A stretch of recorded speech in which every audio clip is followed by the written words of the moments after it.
Thank you very much, General. Before I was neutered, I'm Bill Wilson, by the way, District Judge, Eastern District of Arkansas. Before I was neutered politically and on issues 3 years ago, I was in those plaintiffs' lawyers' ranks, and I want to thank you for you saved me. You should be my doctor. I had low blood pressure till your report came out, and it kept it steadily up after that. But you know, seeing this panel up here reminds me of a panel. I can't figure out how to relate it into the Federalist Society, but I got to tell you about it. It's a couple of months ago, I was out in New Mexico on a trail riding event, and I was listening to local radio up above Santa Fe, Espanola, and they had the three candidates for the state senate were on an open forum there, and they were given 10 minutes each to talk. This is a true story, by the way. I want to say that twice. A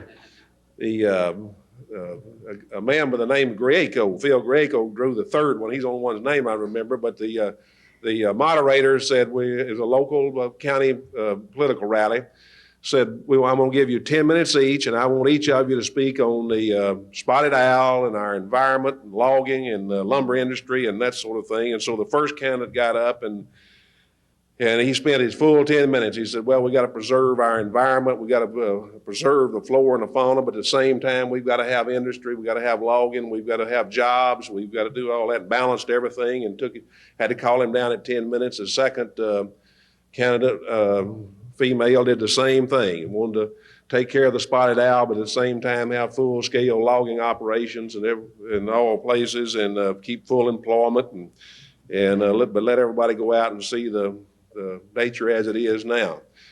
Phil Grieco got up, the last one, and he said, Madam Chairperson, I want to answer your question directly. I will do it in 30 seconds, and I will give you the rest of my time back. He said, you've asked me about the spotted owl. He said, I love the spotted owl. It tastes just like chicken. And you never heard such a roar, and I heard later they carried every box in the city. I wish someone had introduced me, because I want them to tell that not only am I kind of a judge, I am an authority on scientists. And I know we have Galileo and junk experts and that sort of thing that y'all talk about a lot, but Sir Isaac Newton is my favorite, and I've done an in-depth study of him, and I want to tell you about one of the incidents most of you probably don't know about. One Sunday afternoon, a friend of his and Sir Isaac were out strolling around. They came up in this field. They came up to a big well. Of course, they didn't have drill wells in those days. This was a big dug well. And they peered over the edge, and you couldn't see the water in it. And his friend said, man, I wonder how deep that is. And Sir Isaac said, you have the right strolling companion this afternoon. If you'll find something heavy and throw in there, I know about gravity now. Nobody knows about gravity like I do. He said, I'll count it off. I'll tell you how deep it is. So his friend looked around and couldn't find a rock. Finally, he found this big, heavy log, and he grunted and rolled and kicked and tumbled and finally got that log over there and pushed it off. And Sir Isaac Newton said, 1001, 1002, 1000, crash, it hit. And so he figured it up, and he said, that well is 120 feet down to the water. And the guy said, man, that must be the deepest dug well in the world. And they were scratching their heads. About this time, they heard this tremendous noise, and they looked around, and a mule was running at them in a dead run. They stepped out of the way, and this mule came up, and without hesitation, just dove off head first into that well, went to the bottom. And now they were really surprised.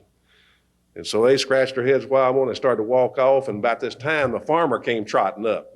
He said, y'all haven't seen my mule, have you? And they said, well, we hope not, but some crazy mule jumped in the head first in this well. The farmer said, couldn't have been my mule. I had him tethered to a big, heavy log.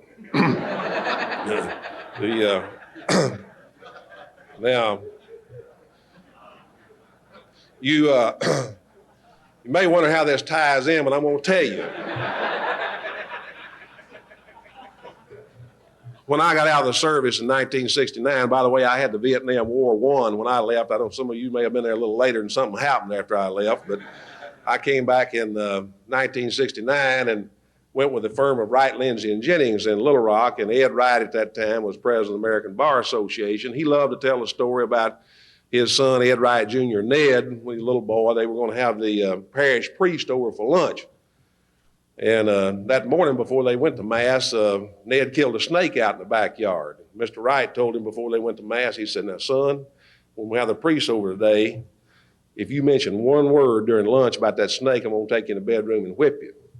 Ned was 10, 11 years old, and so they had lunch, and Ned sat there like a little boy ought to and was seen and not heard. And finally, Mr. Wright says, "Well, why don't," he pushed back, and they were through, and he said, "Well, why don't we go into the living room where it would be more comfortable?" And Ned said, "Speaking of snakes," well, that's how my stories tie in. Got to tell you one story does relate to the law. Judge Myron Bright, who is now taking senior status on the 8th Circuit, tells a story, and he says it's true. There's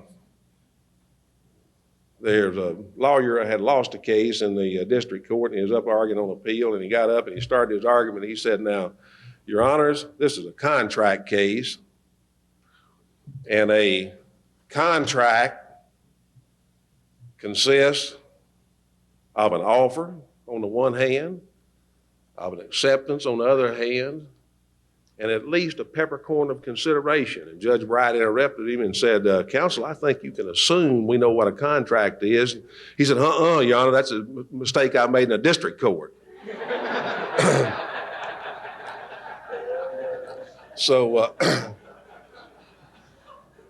you can see assumptions can be far-fetched, but rather than outline the distinguished careers of our panelists here, I am going to assume that each of you could read their resumes. Each of them are luminaries, and so at this time, I am going to call on Mr. Bruce McKee to give us the first presentation.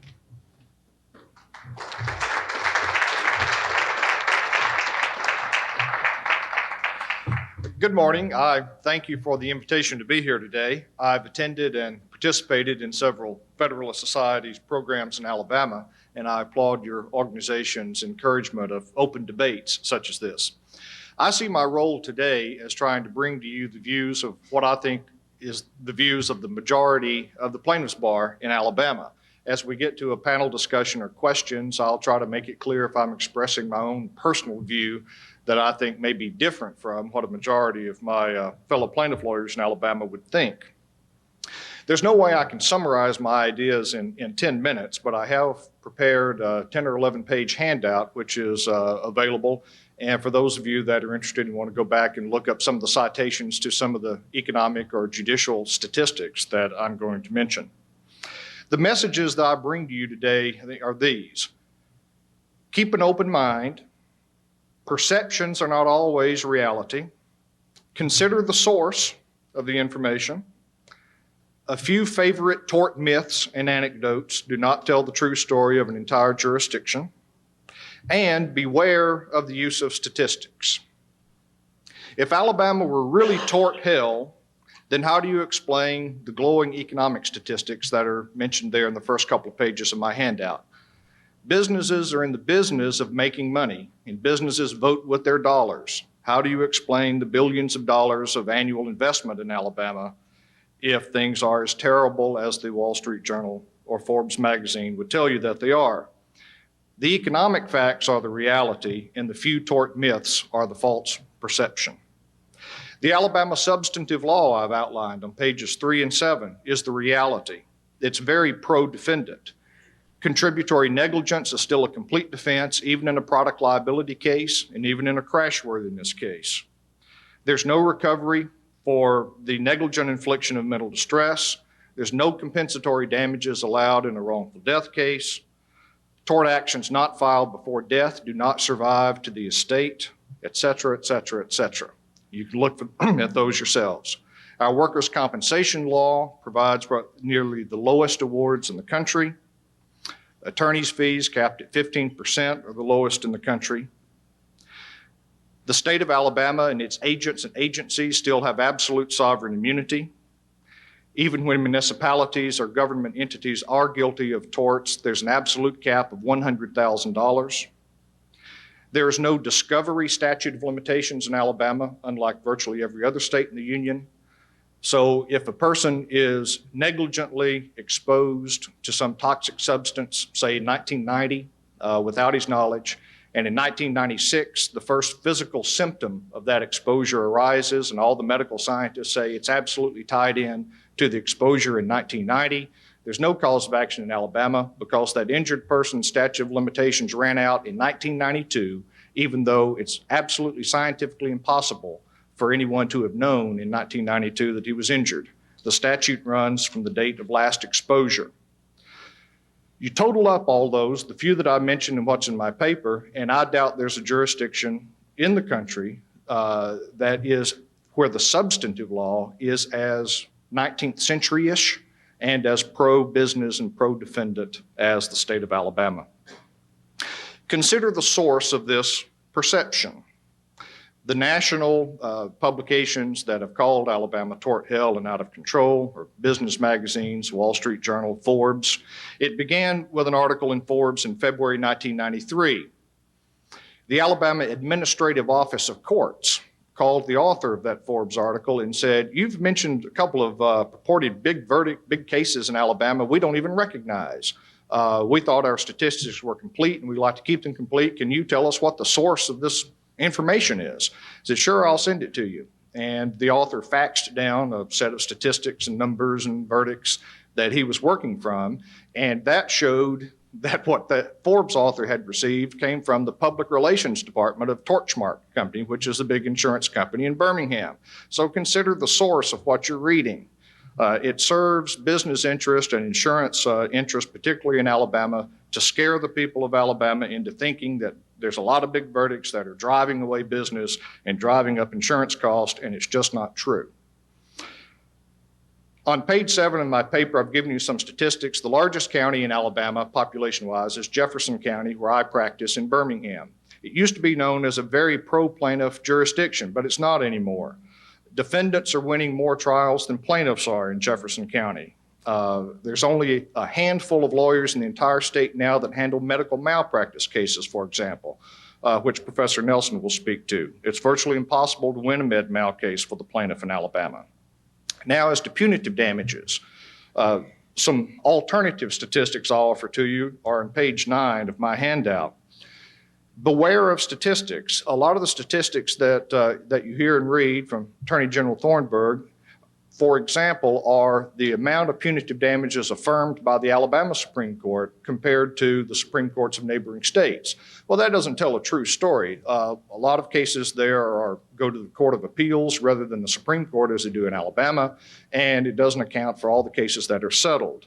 The statistics that I offer, again, consider the source, of course. You take that with a grain of salt because I come from the plaintiff bar side. But still, if you look at those and give it an honest look, the total verdicts on punitive damages in the neighboring states of Mississippi and Florida are higher for that time period, 92 to 95, than they are in Alabama, and Georgia's fairly close.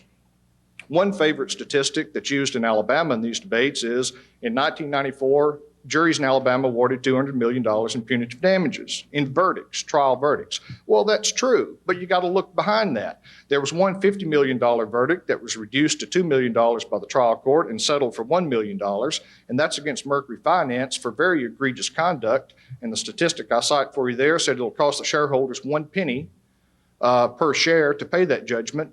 And that same year, they paid their CEO more than $2 million in bonuses. So, who's getting hurt here? The $33 million verdict that was next in line in 1994 was completely reversed and a new trial ordered in favor of the defendant, and so on. The Administrative Office of Courts in Alabama is very computerized, one of the few areas in Alabama where we're ahead of the rest of the country in the administration of their state judicial system, and they literally try to track every verdict. So the Alabama statistics that you can read are almost 100% accurate, where in many of the other states, there are no computer trackings of all the circuit court verdicts, and so there's a significant undercount of the number of punitive damage verdicts in neighboring states. On page 10 of my handout, I cite a Utah case that was just reported this week in the National Law Journal. Again, why pick on Alabama? There's a verdict in Utah, the most conservative state in the country, $145 million of punitive damages against State Farm for bad faith in one case. And so these big verdicts, these tort myths, these anecdotes happen in every state and not just Alabama. Most of the big punitive damage awards in Alabama have been fraud cases against insurance companies where they deserve to get paid. Now, we could quibble about what amount is fair, but if you understood the facts of those cases, I don't think that many of you in here would even disagree that some amount of punitive damages and a significant amount should have been paid in those cases. I'll read to you a very short quote. I should have attached this to my paper. There's a man named... Let me tell you, you have 2 minutes left, and I have a police escort. Well, that'll fit perfectly. Brant Ayers is a man who's the publisher of the Anniston Star newspaper and the owner of several businesses in Alabama. You may hear him on NPR, that soft, melodious Southern voice, giving some oral essays on the South. And he says in a January article that he wrote for his paper, regardless of who started it, Alabama is being falsely maligned as tort hell from which industries are fleeing. The facts do not support the charge. More business is coming than leaving. Doctors Insurance Company is minting money. It's true that there's excessive punitive damages have been awarded in 2 of the state's 67 counties. And he's talking of Lowndes County and Barber County. Yet the classic weapons of interest group politics are being employed to whip up a climate of hysteria, to keep members of the group in a state of panic, and to demonize the other side. The result is damage to all sides, the state judicial system, and Alabama's already tattered reputation. So what I bring to you, and I'll try to answer questions as we get to that, is certainly there are individual cases which even I, as a plaintiff lawyer, when I read about would say, how did that happen? But Alabama is not significantly different in any of that than any of these other states. And the total overall statistics of the state of Alabama show that defendant verdicts are increasing. Jurors are not wildly pro-defendant. And the stories that you read are planted stories by business interest and insurance interest in Alabama just for the purpose of trying to poison the jury pool in Alabama against lawsuits. Thank you.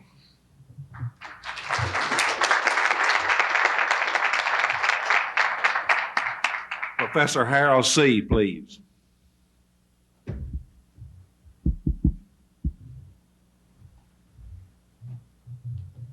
Thank you very much, and I am delighted to be here. Bruce apparently left Alabama after I did, and I'm pleased to hear how much better things are than they were yesterday when I left. But let me talk about history a little bit. As I understand Bruce's arguments, they begin, first of all, that business is good in Alabama. Basically, look at the Mercedes plant. Mercedes came in, invested or will invest about $300 million in plant and equipment. One thing that was not mentioned there is that it is generally tabulated that the state of Alabama paid them about $300 million in concessions to do it. So, the state of Alabama has paid for that plant.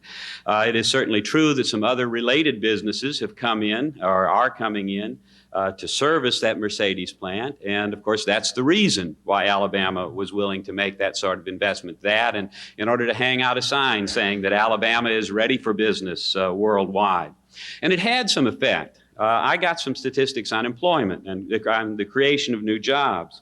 If you look back in May of 1995 at the height of the moving in of businesses, announcement of plants and equipment, you will find that Alabama climbed from where they normally were, about 25th among the 50 states in the rate of job creation, climbed to number 18 in the creation of new jobs. That was in May of 1995. In June, Alabama dropped to 20th. July 23rd, August 26th, September 31st, October stayed at 31st, November dropped to 36th, a little jump in December to 30th, then down to 32nd, 39, 38, 39, 44, and in June, the last month for which we have figures, was 47th among the 50 states in the creation of new jobs. There's something else going on beyond that investment in the Mercedes plant that's having that kind of an effect, and I'll say a few words about that. As I understand Bruce's second argument, he says, well, there are lots of laws in the state of Alabama that favor defendants. That's a peculiar kind of logic to say, well, sure, there may be some things that favor some plaintiffs, but other defendants are disadvantaged, therefore it all is fair on balance. If there's a problem with laws that favor defendants when they ought not, those laws ought to be changed. If there's a problem with what's going on in Alabama with respect to other plaintiffs, then something ought to be done about that.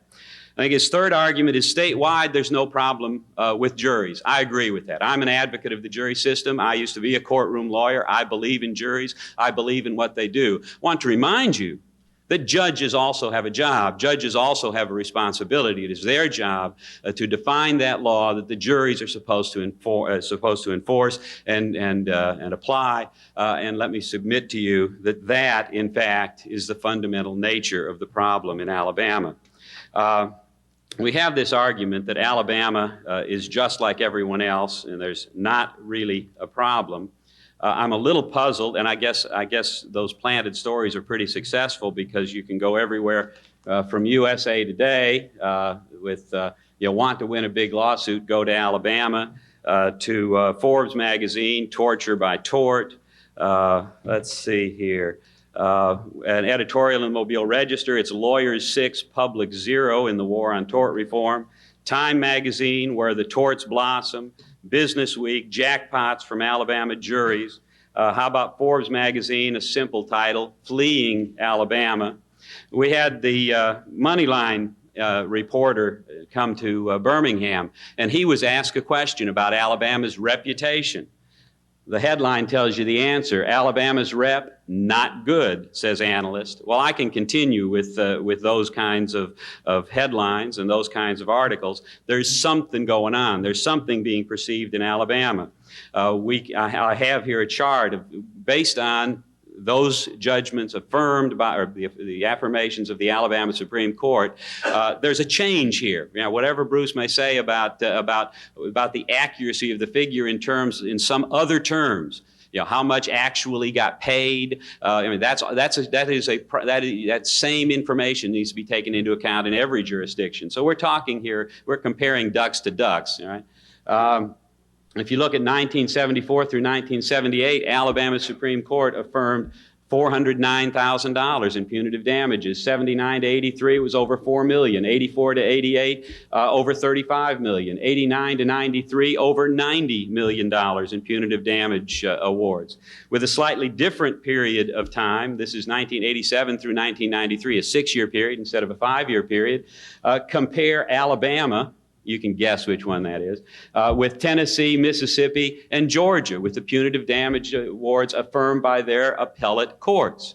And Alabama is, you know, at $100 million, or as the Attorney General mentioned to you, over 6 times the amount of the other 3 states combined. We have some numbers here from Business Week that show personal injury punitive damage awards 1990 to 1993 with, what is that, about 8 different states. You'll notice 2 of them over here that are way up there at the top. Those 2 are those 2 are Alabama and California. Now, last I heard, the reason that the presidential candidates were spending more time in California than in Alabama was because there are a few more folks there. Yet, Alabama's in a dead heat for first in the nation in the awarding of punitive damages. In fact, if you, and I have the cases listed here for 1994, 1995, 1996. If we look at, there was over $1 million, and in 1994, and in 1995, it was close to $1.3 million average punitive damage award.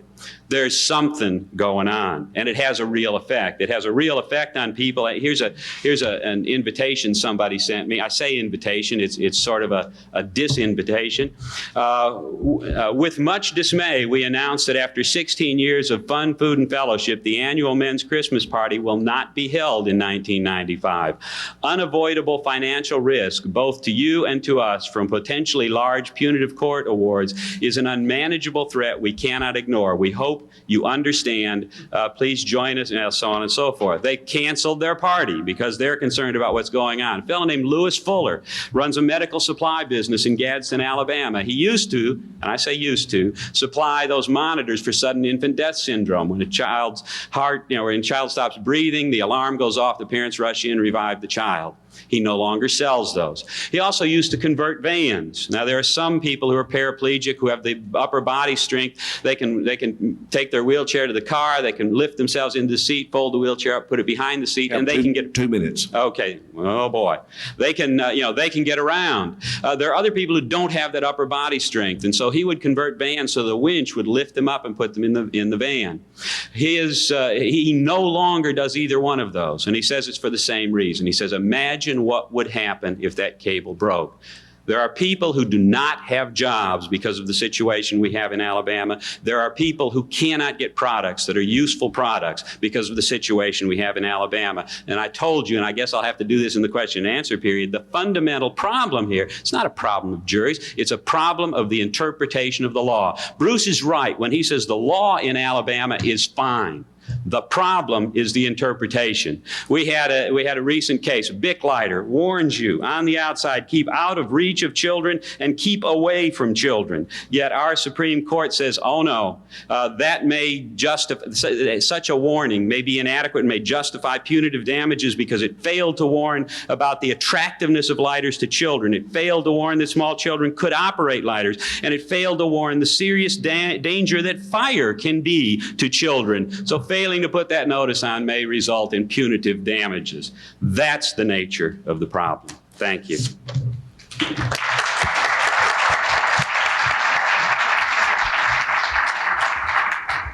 Professor C., you're very persuasive. I'm going to resign and move to Alabama and hang out a shingle.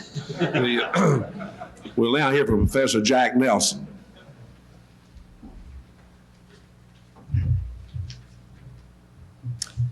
I guess it's appropriate for me to come third in line. I'm kind of between Bruce and Harold on this issue. I believe Alabama, in some respects, is a jurisdiction out of control. I think if you look at consumer fraud cases, if you look at bad faith actions against insurance companies, if you look at nationwide class actions, I think you could say with some good reason that Alabama is out of control. And it's primarily due to activities in about 2 or 3 counties, Barber, Lowndes, and Greene County. There have been some huge awards down there, many of them, I think, unwarranted. And of course, as mentioned yesterday, it is possible you can go down to some of those counties and get a nationwide class action certified ex parte before the complaint's even filed. So there are some peculiarities in Alabama. But I think it is important not to paint with too broad a brush. I think when you're looking at tort reform, it's important to go sector by sector and state by state. So while Alabama may be out of control in some sectors of the civil justice system, there are other sectors where it frankly is not. And just as in some states the medical liability system may be out of control, perhaps on Long Island or in South Florida, there are other states where the medical liability system probably isn't out of control. So I'm going to talk primarily today about the medical liability system in Alabama. And I'm going to give you some statistics, first of all, that I think suggest that it is not a jurisdiction out of control. In fact, it's probably very, very favorable to defendants. And then secondly, I'm going to talk about some factors that explain why Alabama in the medical liability area is so friendly to defendants, while in other areas it may not be. So let's begin by looking at some figures. If you look at claims filed in Alabama, we can see that there has not been an increase, at least not at alarming levels. You go back to 92, out of a total of about 43,000 civil cases filed in Alabama, there were only 275 medical malpractice cases. That dropped in 93 to 267, down again in 94 to 262, and then up again 95 to 294 cases. Not a particularly large number of medical malpractice claims. These are claims actually filed statewide. If you look at claims reported to insurance companies, and I should mention here, there are quite a few insurance companies that write medical liability business in Alabama.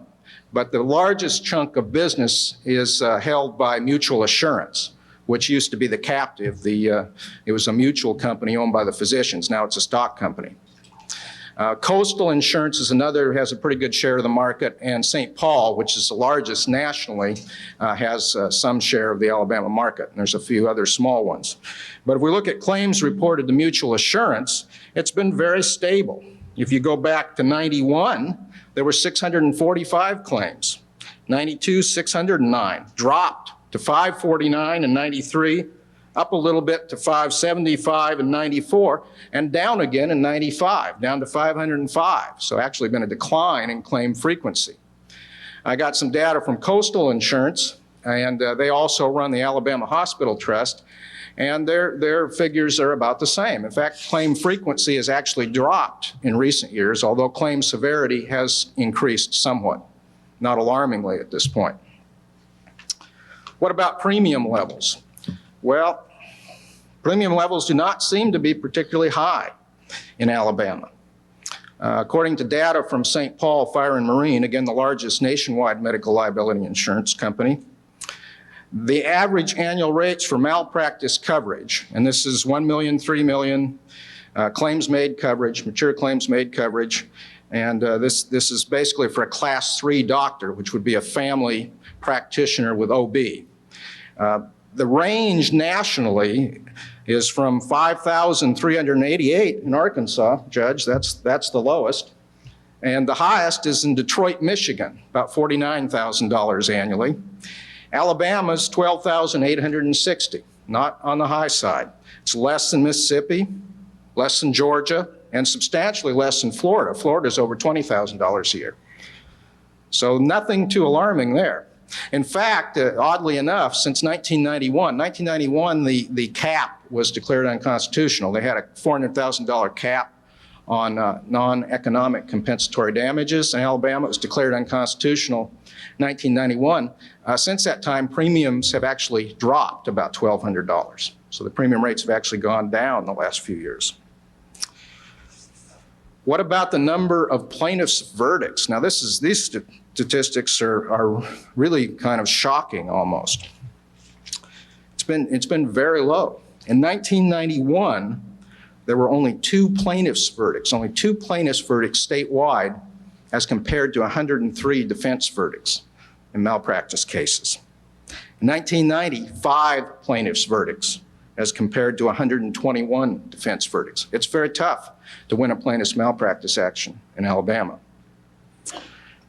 The average verdict those years was $263,000 in 90, $174,000 in 91, not alarmingly high. What about the profitability of medical liability insurers? This has been a good line of business, particularly for Mutual Assurance. As I mentioned, Mutual started out as the physician's captive, started out in 1976, converted to a stock company in 91. It's the largest provider of professional liability insurance in Alabama. In 93, they reported a 33% increase in net income over the prior year. In 93, their net income was over $30 million as compared to about $22 million in 92. For the fourth quarter of 93, they had profits of almost $8 million, or 92 cents a share. That was a pretty good increase compared to the profit of $5 million, or 59 cents a share in 92. So it's very difficult to describe Alabama as a jurisdiction out of control. And in fact, if anything, it may be almost too pro-defendant. I occasionally get calls from people who've been injured through malpractice, and they tell me that they've gone around to several lawyers and nobody will take their case, even though liability is clear, because the damages aren't high enough. And again, this is anecdotal, but I'm told by some lawyers, and there's really only about 2 firms in the state really doing medical malpractice now, that they'll turn down about 100 cases for every case they take. And before they take a case, they want to make pretty clear that there will be liability. Liability has to be pretty clear, and the damages have to be at least $250,000. So it costs a lot of money. It costs you about $50,000 to work up a case. So you've got to be pretty careful before you take it, because plaintiffs don't do well in court in Alabama in malpractice actions. Now, why is this? Well, I think it's due more to the attitudes of the participants in the system, the jurors, the judges, counsel, than to statutory reforms. As I mentioned, most of the tort reform measures, the damages caps, were struck down. We had a $400,000 cap on non-economic compensatory damages, was struck down in '91.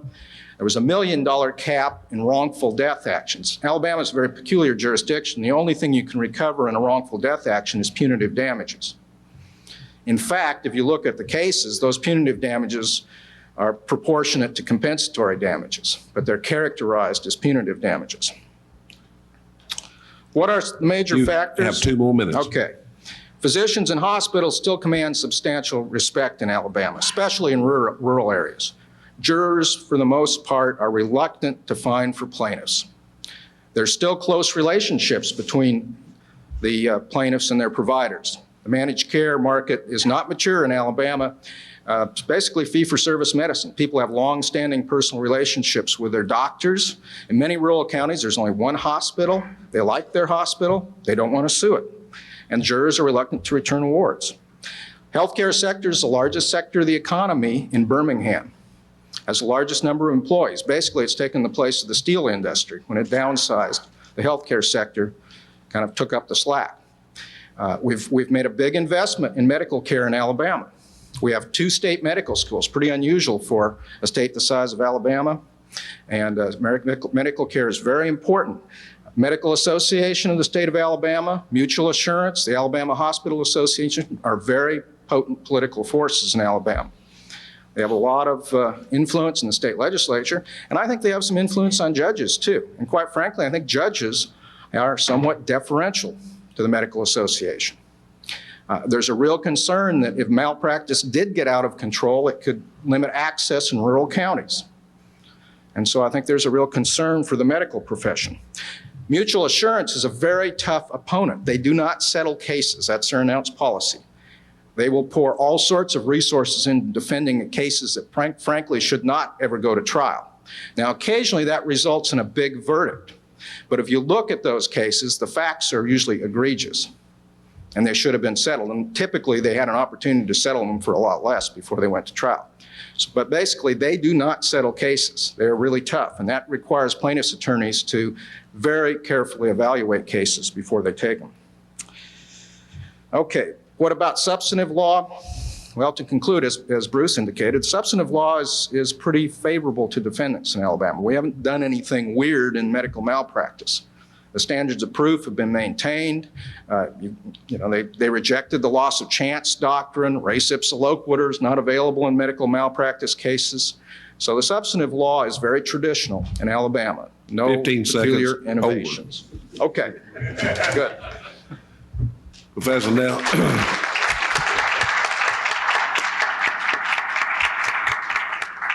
Thank you very much, Professor Nelson, for that presentation. My Alabama shingle will say, except malpractice cases. Now, Mr. Gerald Walpin.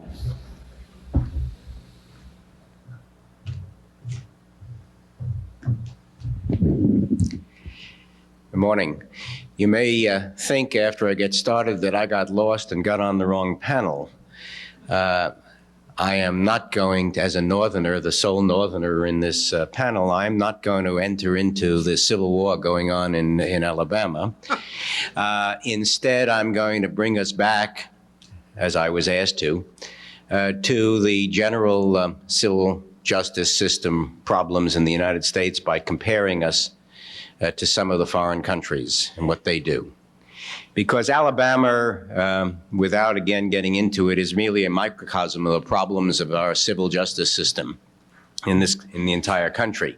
I want to read to you what one commentator described our civil justice system, and I quote, "There is more than the normal amount of dissatisfaction with the present-day administration of justice in America.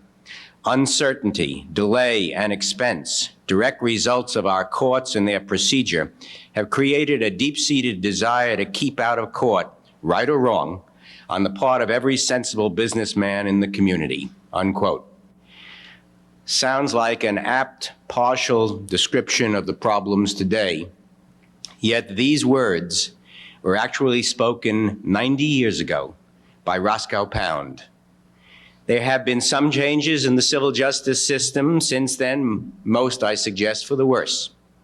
The delay and expense have increased substantially, and the social engineers rampant in our courts have further exacerbated the problem by molding much of the civil justice system to function as a means of redistributing wealth, a function, I suggest, more properly left to legislatures in other democratic societies.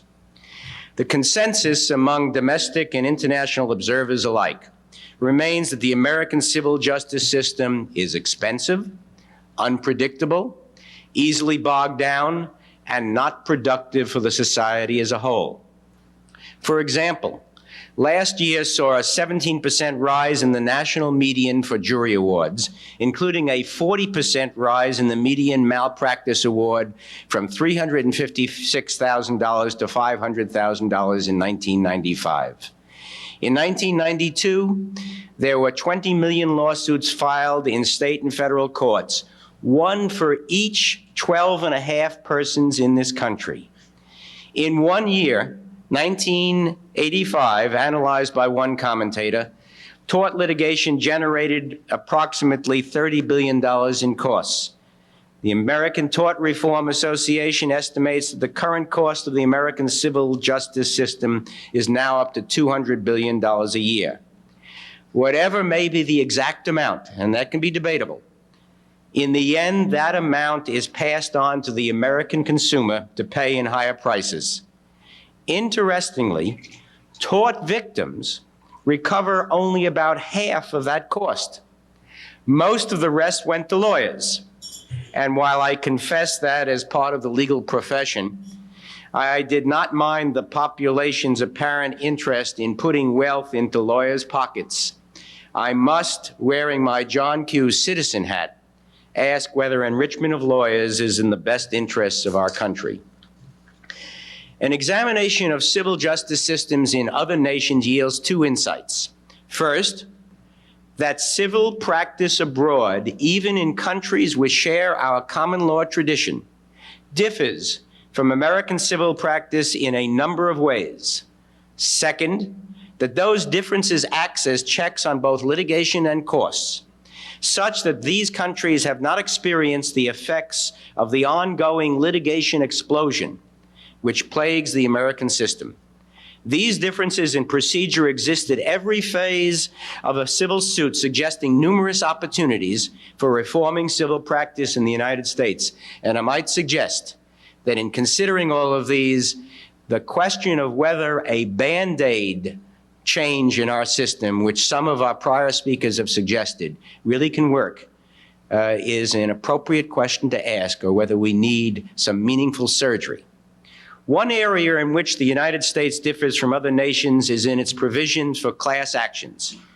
Over time, class certification has become increasingly available, so that a class need not be composed of a group of persons who share an identical interest. As a practical matter, the real plaintiff, the real party in interest, is the plaintiff's attorney, not the nominal plaintiff. What is reality is these class actions, attorneys, make their fortunes by searching for what can be labeled a wrong, for example, to shareholders or consumers, and then use one of their many cadre of ever-ready nominal plaintiffs to bring the lawsuit. In the end, the only individual who obtains any sizable reward from the lawsuit is the class counsel. Great Britain, Australia, and Israel, three of the countries I use as examples, do not welcome class action mass claims. Great Britain and Australia have effectively limited class actions to those few instances involving identical claims, not just common interest or common issue claims. And to avoid an unacceptable burden on society from class actions, Israel, which recently enacted class action procedure only for its banking industry, expressly permits, unlike the United States, class action status to be denied on the basis of the detriment to the public, to society, from permitting such an action. One feature of the American civil justice system that clearly is a motivating force behind the litigation explosion is the contingent fee agreement, which effectively provides a risk-bearing co-venturer in the person of the lawyer who will expend his services knowing no payment will be forthcoming in case of defeat. England and Australia either prohibit contingency arrangements or make them unenforceable. Even where England is now searching for a means of making attorneys available to poor people with a meritorious claim, and has therefore adopted a conditional fee arrangement, it limits attorneys to a maximum of twice the hourly rate in return for no fee if the client loses. Separating the attorney's fee from measurement by the size of the recovery and limiting it to double or nothing certainly cools attorneys' interest in bringing claims that might well be lost. Fee shifting in England, Australia, and Israel. The losing party in a lawsuit pays the winning party's costs and legal fees. Is another governor against those countries speeding to become the litigious society we have here. While the amount of costs that are shifted to the losing party is subject to court review, fee shifting is obviously a significant disincentive to litigation. In contrast, in the United States, with minor statutory exceptions, fee shifting, as we know, is not permitted. One of the biggest causes of the excessive cost and delay in the United States civil justice system is pretrial discovery. Experience shows that pretrial discovery amounts to about 80% of the costs of any major litigation. And without the long period, often many years, spent in pretrial discovery, cases could go to trial within months instead of years. The United States is unique in allowing broad pretrial discovery that includes not only document production, but extensive interrogatories and pretrial depositions. England and Australia do not provide for pretrial depositions, and Israel allows a deposition primarily only when the witness is about to leave the country. Pretrial discovery in those three countries is focused on document production. But even on that subject, those countries avoid immense time and expense by mandating automatic production by each party of all documents relevant to the lawsuit. While certain specific additional document discovery may be permitted in a given case, fishing expeditions are not allowed. Another factor is that, of course, the United States uses juries in civil cases, while Britain, Australia, and Israel do not. That factor cannot be ignored in evaluating our civil justice system. While the constitutional guarantee of a jury trial means that, like it or not, we are stuck with it, that does not mean that we cannot meaningfully tinker with the jury system. Punitive damages, the major part of the damage award in the Gore case, as well as in many others, can constitutionally be left to the judge, not the jury, as several courts have held. Regardless of where the power to assess damages lies, it is apparent that awards which are grossly excessive, like that in Gore, are assessed far too often, and that there seems to be a trend towards awards which defy description, just like that in the GM case. The problem is not limited to punitive damages, but extends to compensatory awards which include pain and suffering. Each type of award serves essentially as a license for sympathy verdicts. For a variety of reasons, other civil systems have not experienced damage awards of comparable magnitude or frequency. Israel, for one, does not employ punitive damages at all. Another method of controlling excessive awards is to place a cap on damages. Canada, which I'll draw into this, for example, caps damage awards at a level adjusted annually according to the Consumer Price Index. The cap for non-pecuniary damages in 1995 was approximately $260,000. A variation of the cap is the tariff. Some Australian jurisdictions, in an effort to achieve consistency, place a tariff on non-pecuniary loss in defamation cases to ensure that these awards are not disproportionate to awards for non-economic loss in serious personal injury cases. 2 minutes. Thank you. British judges use a tariff as well. Another possibility is to follow British courts, which calculate damages for lost wages based on a plaintiff's net after-tax income rather than gross salary. British courts can also employ an interim damage scheme in which a defendant pays some agreed-upon amount to an injured plaintiff, and the court retains the power to modify the judgment if the plaintiff's condition improves.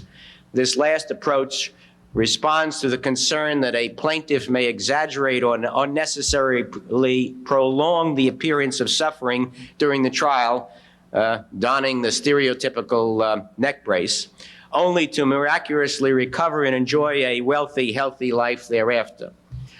Unsurprisingly, judgments in the UK tend to be much lower than they are here. A 1991 survey suggests that there are fewer than $40 million personal injury verdicts annually in England and Wales combined, compared to at least 700 in this country. I have mentioned only some, albeit major, differences between our system and those of Britain, Australia, and Israel. I confess to being a patriotic American who would not want to live elsewhere, but that does not mean that America should not learn from these other countries. Britain, Australia, and Israel are generally recognized as democratic nations with open and fair judicial systems. They don't have our problems. I suggest that our judicial, legal profession, and legislatures should seriously consider what these other countries are doing, why they don't have the problems, and do something about it in the United States. Thank you. I'll just respond again as to beware of statistics and verdict statistics. You have to look much, much further as to amounts actually paid, look at the actual facts of those cases, and also the problem perceived in Alabama still primarily revolves around 2 counties. One other thing that Brant Ayers of the Anniston Star said is that the perceived crisis really is out of 2 counties, Barber and Lowndes. 4 cases from those 2 counties in the 1994 statistics accounted for $114 million of the state's total punitive damage awards of $136 million. I'm not here to defend every jury result in every individual case. Just as my John Q. Public hat too, there are cases I would look at that I would think were out of line. But again, it's unfair to characterize an entire jurisdiction as out of control. It's unfair to characterize an entire segment of the bar, the plaintiff's bar, to demonize them, as Ayers has said. The business climate is generally good, and the perceived problem in Alabama is one just of a well-structured and well-funded sort of public relations campaign on behalf of a few insurance companies and manufacturers who fund them in Alabama. And I do defend our system as being one that is as fair and would stack up to any in the country. I used to practice before a judge, and when you'd be making your argument on motion or something, he'd start flopping his arm, and he'd say, "Hold up just a minute, I feel a ruling coming on." And I'll on my right here, which one of y'all feels the strongest urge to respond to this? Well, yeah, it is certainly true that we ought to remember who is saying what, and we ought to be careful of statistics. I might remind Brant Ayers, I think the world of him, a real gentleman, runs a whale of a newspaper, but he is as liberal as they come. And so I want you to remember that when you listen to what Mr. Ayers has to say. On the substantive matter, I didn't become interested in this problem because of what I read in the newspapers. I became interested in this problem because of what I read in the opinions of the Alabama Supreme Court. That's, as I suggested, where I think the problem is. It may be, it may well be true that the decisions or the awards that we're looking at come disproportionately out of Barber and Lowndes County. In fact, when we look at Barber County, we need to look at the divisions of it. Barber County is a rural county of about 25,000 people. About 18,000 of those are in what we call the city of Eufaula. The other 7,000 are in the Clayton division. And it's the Clayton division that has these enormous number of cases. In fact, I have an article here from the Barber County newspaper. Barber County Circuit Judge William H. Robertson probably set a state record Thursday when he held scheduling conferences. Now remember, these are cases being scheduled for trial.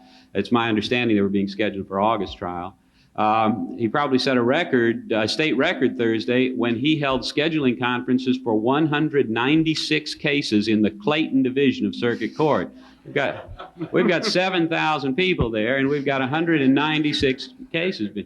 There's a problem. The question, and that is not a problem that is statewide in nature, but the question is who is supposed to handle that problem, who's supposed to keep it under control, and ultimately that responsibility falls on the Alabama Supreme Court. It's the Alabama Supreme Court and their reading of the law that is enticing all of these, is enticing the juries in Barber County and the lawyers who are filing there into their actions. You know, it always burned me up when I was a panelist for a moderator to say anything, but I would like to point this out in the federal system, and this federal system only I'm talking about, from 1985 through 1994, the number of cases per federal judge went down. Now, I don't know what's happened in 95, 96. There's been a lot of criminalizing of what was traditionally state crimes and may go up now, but so there's not any meltdown or gridlock in the federal courts as a general rule. There are pockets where they got problems, but and you can read about this in an article by G. Thomas Isley in the SMU Law Review a couple of years ago. So the federal system is not melting down. Now, don't tell that to my people back in Arkansas. I tell them I'm overworked, my docket's out of control and all that. But you can get a trial in Arkansas in a year and a half, and we have one of the heavy caseloads in the country on a weighted case basis. All right, Mr. Nelson, I cut you off seemingly more than I cut off the others, or at least you went down harder. You have something else to say?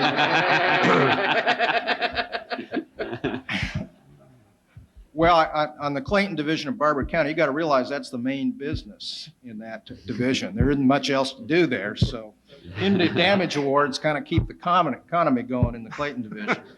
But the usual justification... You're defending this, right? No, I'm not. No, I'm not. The usual justification for the large punitive damage awards in the consumer fraud and bad faith cases is that Alabama, at the state level, doesn't have an effective consumer protection scheme and doesn't have adequate resources in the insurance commissioner's office. And that's true. It's pitiful. I mean, I've never seen anything like it. You go down to the insurance commissioner's office. I went down to look at some of the annual reports recently, and they've got, it's like a closet, and the place is a mess. There's hardly any staff. It's really a pitiful situation. And their consumer protection scheme is almost non-existent. Just by comparison, I used to practice law in the state of Washington. State of Washington is one of the few states that doesn't allow punitive damages at common law. There are no punitive damages. They do have a consumer protection statute. They'll give you treble damages plus attorney's fees. And they have a very active insurance commissioner's office and a very active consumer protection division in the state AG's office. And to me, that's a preferable scheme. I think that would be the kind of reform I would like to see in Alabama. I don't think we need to have punitive damages in consumer fraud and insurance cases. I think what we need is a much more active AG's office in the area of consumer protection and a much more active insurance commissioner's office. I think the public would be better served by that sort of reform. Mr. Walpin, you want to hit them one more time briefly, and then we'll have questions and answers. I appreciate being asked, and I'm going to jump in where I said I wouldn't jump in on the Civil War in Alabama. I just want to speak as a Northerner who looks at it as something that has an appearance of unfairness. And I want to give you one case and ask you Alabamans if this really is the type of thing that occurs there. It is a case which I confess my firm has some involvement in, and that's why I know about it. It was a trial before Judge Robertson in what county is that? Barber. Barber County. For some reason, it came to mind. And it's a case in which it went to a jury. There was a $15 million punitive damage award there. I must say the judge reduced it to a measly $6 million. It was a case in which, without going through all the facts, there was a question of a statute of limitations, which apparently I'm told is 2 years from knowledge or should have known. And the plaintiff testified, plaintiffs admitted that if they had read the documents they had received from the insurance company, they would have understood those facts. And yet the jury came in with an award, the judge didn't set it aside. And what troubles me most about it, and this is what I'm getting to, Judge Robertson was a former law partner of plaintiff's counsel there, Jerry Beasley. And in addition to being his former law partner, Judge Robertson took an active role in Mr. Beasley's failed campaign for lieutenant governor. And in 1994, Mr. Beasley and members of his firm donated more than 80% of the campaign contributions to Judge Robertson's election to the bench. Now, it's this type of information, if this really is going on in Alabama, that I think gives it the bad name. I'll respond to that as best I can. I'm not familiar with that particular case or the facts, but in terms of the judge-lawyer connection, the Republican governor of Alabama, Fob James, called a special session earlier this year to deal with tort reform. There was a lot of negotiation between the plaintiff bar and the business interest in Alabama, primarily represented by the Business Council of Alabama, BCA. A proposed package of tort reform bills were agreed to by all sides, and the three sides, plaintiffs, the governor, the BCA. But then the next day, the BCA backed out of the deal, or what we thought was a deal. Part of the governor's package would have, by statute, placed specific restrictions on judges' hearing cases where there was involvement, like you mentioned. And it was the BCA, in part, who killed that whole package of bills that would have cured that. To my understanding, that statute, proposed statute, which did not become law, was primarily to try to cure that specific problem, perceived problem in Barber County. There is another statute, however, that, pardon me, is coming into effect in Alabama after this year, later this year, and that has to do with recusal of judges and campaign contributions. Under the new law, if a lawyer or firm, if the lawyers in a firm total together had given a trial judge more than $2,000 in contributions, or had given an appellate judge more than $4,000 in contributions, then all that has to be public record and disclosed. And if the opposing party seeks the recusal of that judge, it's mandatory that that judge must recuse. So, of course, we'll have to see how that statute is ultimately interpreted by the courts. As Professor C.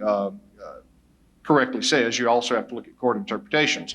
But presumably, the campaign contribution statute will also take care of a lot of what's perceived to be a too cozy situation in a couple of particular counties in Alabama.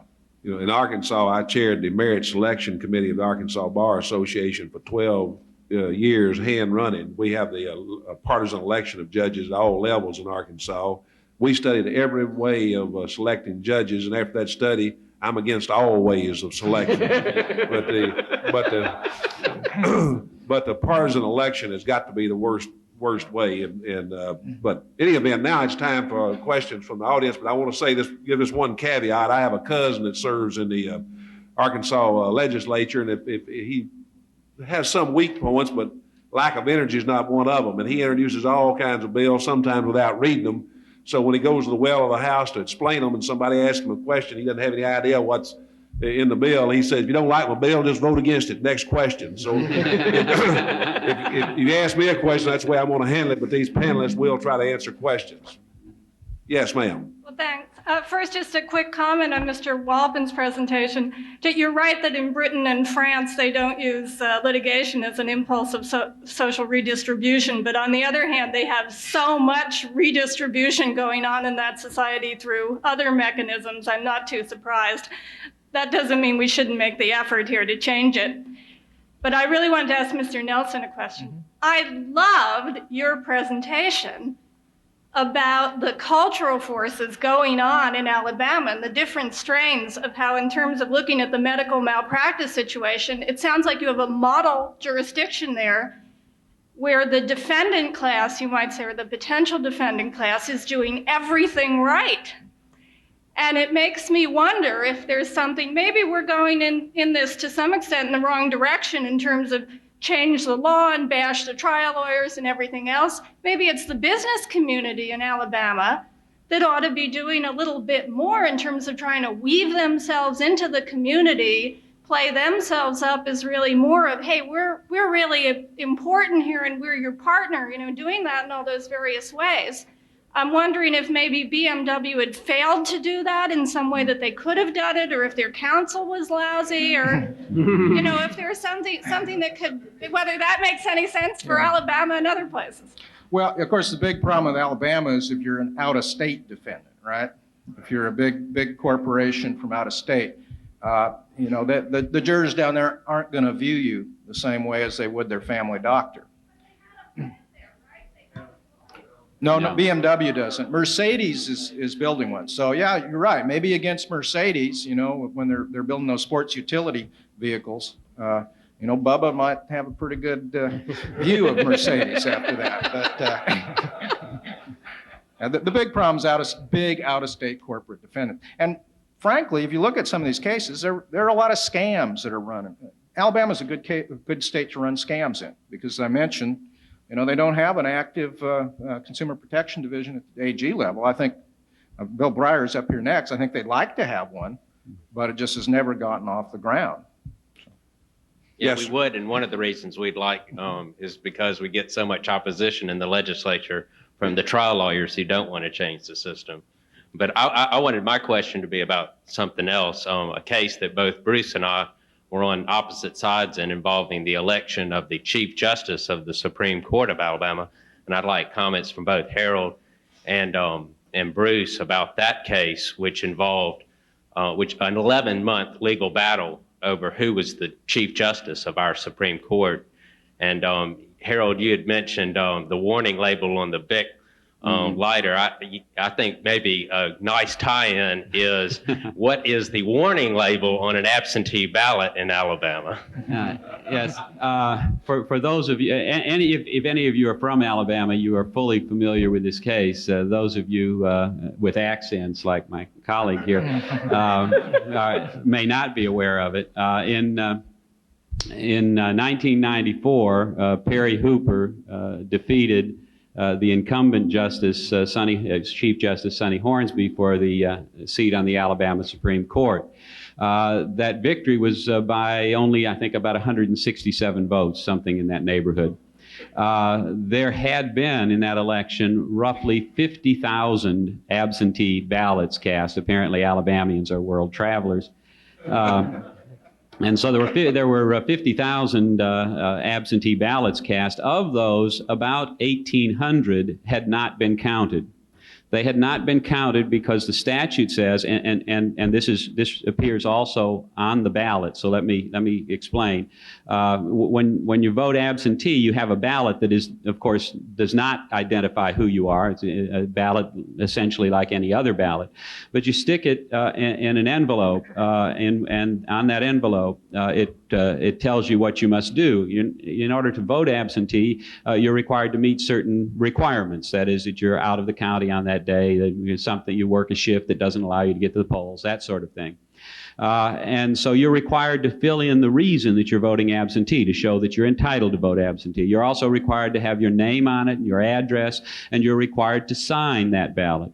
It also says, And it says warning that you must, or notice, that your ballot must be witnessed by 2 witnesses or notarized. I mean, it's a lot more words than that, but must be witnessed by 2 witnesses or notarized. There were these 1,800 ballots that had not been witnessed or notarized, and so Sonny Hornsby's lawyers, apparently Mr. McKee, I was not aware he was one of them, asked the court this question, and it says must be witnessed by 2 witnesses or notarized. What does that mean? And 4 justices of the Alabama Supreme Court looked at that and decided that if you didn't have 2 witnesses or a notary, that was close enough.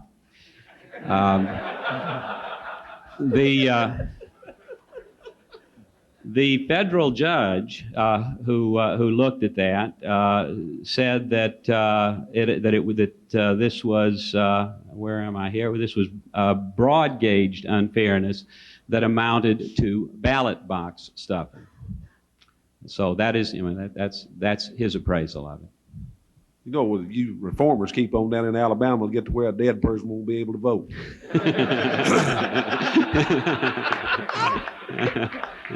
There is the old story about the fellows who were out in the graveyard looking for recently deceased voters, and one of them was down in the valley, the other's up on the side of the hill, and the one down in the valley said, "Okay, we got enough, let's go." And the fellow up on the side of the hill said, "Wait a minute, not so fast. These folks up here have just as much right to vote as those down there." Well, Judge, if I might make just one quick comment, not to go into the details of the absentee ballot, but in Alabama, as well apparently as Arkansas, there are about 9 or 10 states, I think, that still elect in partisan elections the judges from top to bottom. And that's been an ongoing debate in Alabama for many years too, which was totally separate from this whole perceived tort reform crisis. But now these 2 issues have seemed to coalesce.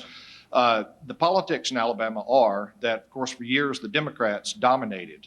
And it was the Republicans and business interests who for several years advocated bills to change the election system and go to some kind of appointed system. And the Democratic-controlled legislature always voted that down because they could elect Democrats. Well, now whose ox is being gored? Now there's a Republican governor and a Republican legislature together with the conservative business-related Democrats control the legislature. And so now the trial lawyers and the Democratic Party forces are saying, well, let's go to some system other than elections. And now the Republicans won't listen to it politically because now they can elect Republican judges. So personally, my view has always been to favor some form of the Missouri system of having a panel that presents a list of names to the governor for appointment, and then they have to stand for some sort of retention election. The election of appellate judges in Alabama, which Professor C is now involved in, is part of the perceived problem. The immense amounts of money that go into a statewide campaign in Alabama, I think does a disservice to the system, a disservice to the people. Whichever side wins, the public has an unfair perception of, well, they're bought off by business or they're bought off by the trial lawyers. I personally advocate going to some kind of appointment system and getting elections out of judges. But the politics in Alabama being what they are, I fear I'm not going to see that change anytime soon. Next question, sir.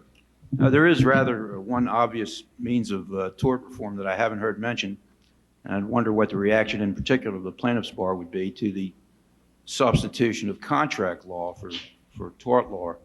That is the greater use of disclaimers and other sorts of exculpatory legal arrangements, which would seem to have particular application in product liability, medical malpractice cases. And I would think that in Alabama in particular, there'd be some movement in that direction in the sense that the product liability laws as they now exist discriminate against the less affluent. It eliminates low-priced product alternatives from the market. It increases the price of consumer goods, and to the extent that the poor spend a larger percentage of their income on consumer goods, it also increases the price of Chevrolets more than it does Rolls-Royces. What, Mr. McKee, would you say to the substitution of contract for tort and elimination of tort law in certain obvious areas? Well, my obvious answer as a plaintiff lawyer, of course, no, I certainly would not be in favor of any wholesale replacement of tort law. The larger question and thing in this entire debate is really the role of the jury. I view many of the attacks coming from as the other side, from me, tort reformers, as really being attack on the jury system. And I think it depends upon your own individual belief about the value or disvalue of the jury system. In my view, the jury in America works as a part of the democratic function. They're executive, legislature, judiciary, but average citizens get their chance to speak their mind as juries. And when they see absolute frauds and scams, like Professor Nelson points out to, they should be allowed to award significant damages and punitive damages, with whatever constitutional limitations get placed on those. But without the role of juries and without the role of punitive damages in this country, fraud on poor people would be much, much worse than it is today, unless we want to go to the European system, as one of the ladies spoke to earlier. If we want to have a 70 or 90% tax rate and provide all these social services and give the Attorney General's office hundreds of millions of dollars to go around and police every insurance agent, we could do it that way, or we can do it through the jury system. And I'm a proponent of the current jury system. Could I just comment briefly? I am fully in support of Bruce's statement about the role of the jury system. I think it is critical. I think it's vital to the nature of our American judicial system. I do think, though, they deserve the help of a court that consistently applies the law the way the law is written. And so my objection is no objection to the jury system. I have no problem with it. I have a serious problem with the kinds of things, and we can laugh about them, but and you know, I laughed as well. But it is serious when you have a court that is distorting statutes like that absentee ballot statute. It is serious when it takes the Supreme Court of the United States to tell the Alabama Supreme Court, as they did in the BMW case, that elementary notions of fairness enshrined in our constitutional jurisdiction dictate that a person receive fair notice, not only of the conduct that will subject him to punishment, but also of the severity of the penalty that a state may impose, and that as a result of Alabama's failure to do that, that award was grossly excessive. There is a problem when judges aren't doing their job properly. Can I just jump in on one point on that? I, too, am a believer in the jury system, despite all its problems and the changes of the jury, makeup of jury over the decades. But that doesn't mean that you have to go to an extreme and say that the jury is going to have the decision on every issue. We have no problem in criminal cases in saying that a jury decides whether a defendant is guilty or innocent, but the judge decides the quantum of punishment, the sanction. There is no reason, as I mentioned before, as certain courts have held, that punitive damages is akin to that. It is, in effect, a sanction to be imposed, a penalty. And there's no reason why we cannot avoid this uncapped sympathy verdict, which is, I think, a cancer on our society, by saying the judges will decide the extent of a punitive damage award. I just might mention in medical malpractice, I'd like to see more arbitration. A lot of states allow, they have statutory schemes authorizing pre-claim agreements to arbitrate in malpractice disputes, and I'd like to see something like that in Alabama. I think it'd be an improvement. Yes. I find it, for my part, wonderfully self-defeating in all of these nationwide scam artists that not only do they descend in numbers on Alabama because of its lack of consumer protection laws, but they are all drawn moth-like to these three counties. Even they ply their scam trade in those three counties preferentially. We know it isn't mostly in the rest of the state because the jury system would be nailing them in all of those other counties too. Know that they are attracted in such a self-destructive way to the very counties that are most hostile to them. And it reminds me, you know, you're cooking a pan of trout for breakfast and up comes your vegetarian relatives. How can you kill fish? But dear, these fish jumped into the pan. I never did anything to catch them. Well, I was awfully glad that the distinction between medical malpractice and other cases came up and was traced, I think, to its proper source, which is the difference between out-of-state defendants like BMW and in-state defendants like Mercedes. I mean, we tend to get them confused as car companies, but I'm sure they aren't easily confused in Alabama with each other. One of the very first tort reforms I ever read about, which sailed through a legislature much more easily than almost any other tort reform, was ski resort liability relief in Colorado. That happening to be one of the very, very rare liability situations in which you have overwhelmingly out-of-state plaintiffs suing in-state defendants. And I can only imagine the debate, such as it was, what are we waiting for? Let's give them extensive relief. And indeed, ski resort owners that cater in small states with larger, urban visitors from other states have done among the best of any groups, as you can well imagine, at state level in tort reform.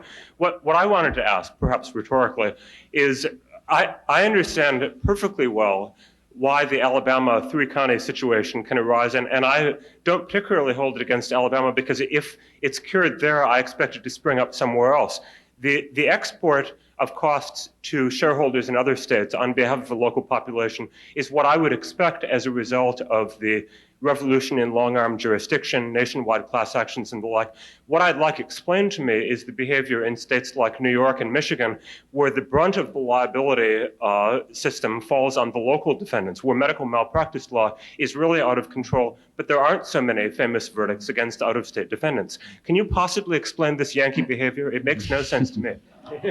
You just explained it, didn't you? Yeah, the medical malpractice situation is interesting to compare. And the only explanation I can come up with is that in Alabama, as I mentioned before, there's still this basically traditional way of practicing medicine, and there are long-standing relationships between the patients and the physicians. It's not unusual. People will have a family doctor for years. And so the relationships are still close. I suspect in big urban areas that's not the case anymore, that with managed care and with the big HMOs, that it's much more impersonal. And that may lead to a situation where jurors are much more willing to award big damage claims. So that's the only thing I can come up with right off the cuff on that. Next question. Both Professors Nelson and C and Mr. McKee acknowledged that most of the problem in Alabama is centered in 3 counties, and all of you acknowledge that in medical malpractice, perhaps there is in fact too much defendant protection, and that the defendants are litigating cases which ought not be litigated. In the previous day, there were a lot of panelists who mentioned that fee shifting might be a solution for many of the problems that they saw with the American tort system. Do you think that the adoption of such a system, since there are problems in Alabama both with the defense bar and the plaintiff's bar, would lead to a more equitable solution for everyone? Well, I'm not sure how that would work. Certainly I wouldn't favor it in medical malpractice cases. In other areas, many cases, the plaintiffs, of course, don't have the resources. They couldn't pay the fee if they lost, so then I suppose you'd have to require them to post some sort of bond. So you'd end up with the bond company basically screening lawsuits to determine whether or not it was something they wanted to bet on. So I think there may be a problem. You'd have to figure out some way to preserve access to the courts for relatively low-income people. I don't know how you would do that. Vastly more than 50% of the population get free legal aid, even for bringing things like personal injury actions. So again, unless we're willing to go to the tax rates that Western Europe endures to provide all these social services, then we just can't do that unless we're willing to close the courthouse to poor people. Interestingly, as part of the governor's tort package bill that did not pass in Alabama that I made reference to earlier, was a cost-shifting, fee-shifting amendment to Rule 68 of the Rules of Civil Procedure, which would provide that a judge could tax cost and attorney's fees to the losing party upon looking at certain factors. And interestingly, the trial lawyers grudgingly were willing to go along with that as part of the overall package, but it was the defense bar and defense industries that opposed it because they realized that the vast number of plaintiffs in Alabama, even if taxed with cost, could never pay. And it's only costs that would be taxed against defendant corporations that would ever wind up being paid. And so the total net cost shifting under that system would fall 90% on the defendant. And so they were against it. All right, we'll have one more question, May I but just comment on that last, Mr. McGee's comment? we're about to run out of time, so make Okay, it just brief. very quick. Those who oppose to fee shifting always talk about the horribles and the difficulties in application there may be on difficult situations. The fact is, in England, for example, it exists there. The poor still have access to the courts, and the litigation is substantially below our litigation volume. Mr. Walpin, you know, my problem there is that my folks got on a boat and came over here because they didn't like that British judicial system. Yeah, but they've changed since 1776. That's my dad. One announcement and the last question. One brief housekeeping matter. After this panel is concluded, we will take a 15-minute break and then resume for a debate on punitive damages here, which will start at probably 11 o'clock sharp. And then the luncheon for today, which will feature an address by Judge Ralph Winner on the defense bar and civil justice, will be in the Senate room. There are doors in the back that you can walk through right after the debate to be seated for lunch. Yes, sir. The guy up there on the wall wrote the solution to all of this into the Constitution, and it's called diversity jurisdiction. And since our moderator has told us federal judges aren't working as hard as we all thought they were, at the risk of getting the answer your cousin gives to everybody, would you and your colleagues on the bench support amending the removal statutes to make it easier for BMW and, for that matter, Tyson's Foods to get away from Barber County juries and in front of federal juries? Well, I don't know what support we can do. We're precluded from getting active in the political arena, but I have no problem with that whatsoever. I love diversity cases. I like them better than anything else. I like that fuss fighting over who ran a red light more than anything else, matter of fact. So yes. All right, we'll now take a short break, and then we'll have a debate on punitive damages. Thank you very much. Thank you. You did a good job. Thank you very much. Thank you. Good to see you.